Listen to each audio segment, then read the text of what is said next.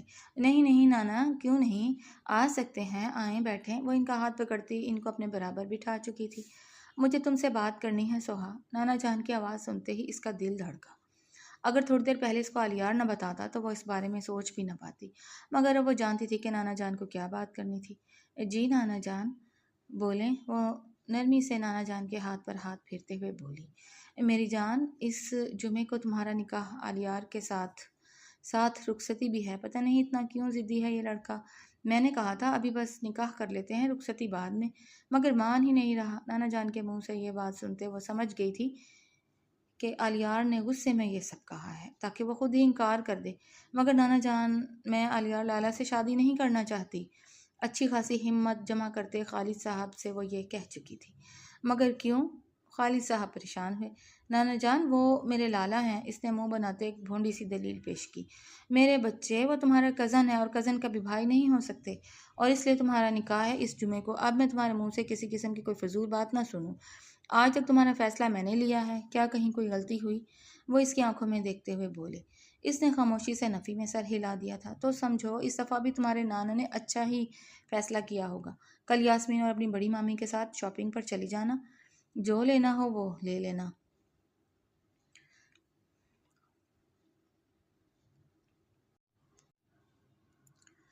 باقی اس جمعے کو تمہارا اور الیار کا نکاح ہے۔ میں سب کو انفارم بھی کر دیتا ہوں تاکہ سارے مہمان وقت سے پہلے یہاں پہنچ جائیں۔ وہ کہتے تیزی سے اس کے کمرے سے نکل گئے تھے، جبکہ وہ اپنے ہونٹوں کو کاٹتی وہیں بیٹھی رہ گئی۔ لاکھ کوشش کے باوجود بھی وہ نانا جان سے بحث نہ کر سکی تھی۔ بچپن سے لے کر اب تک نانا جان نے اسے لاڈوں میں پالا تھا۔ مانتی تھی کہ یہاں اس کی مامی ماما اس کے ساتھ غلط کرتے تھے، مگر پھر بھی ایک نانا ہی تھے جنہوں نے اس کی ہر خواہش کو مانا تھا، اس کی تعلیم مکمل کروائی تھی۔ وہ جو چاہتی تھی نانا جان اسے وہ دیتے تھے، اور اب وہ یہ سب کر کے نانا جان کا دل نہیں دکھانا چاہتی تھی۔ وہ کچھ سوچتی اٹھ کھڑی ہوئی، اور آج جمعہ تھا۔ آج ان دونوں کا نکاح ہو چکا تھا، سارا گاؤں ان کے نکاح میں منعقد تھا۔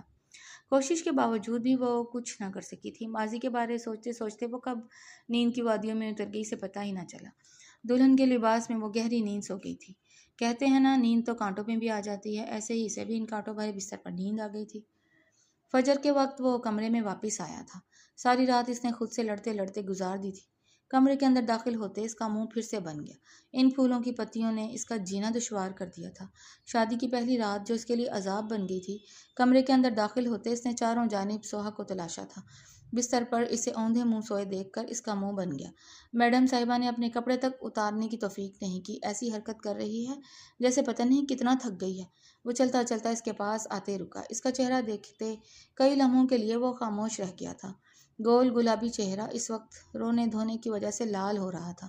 ناک بھی سرخ ہو چکی تھی۔ سوتے میں وہ بار بار ہچکی لے رہی تھی۔ اس کی یہ حالت دیکھتے الیار کو تھوڑی سی شرمندگی ہوئی تھی۔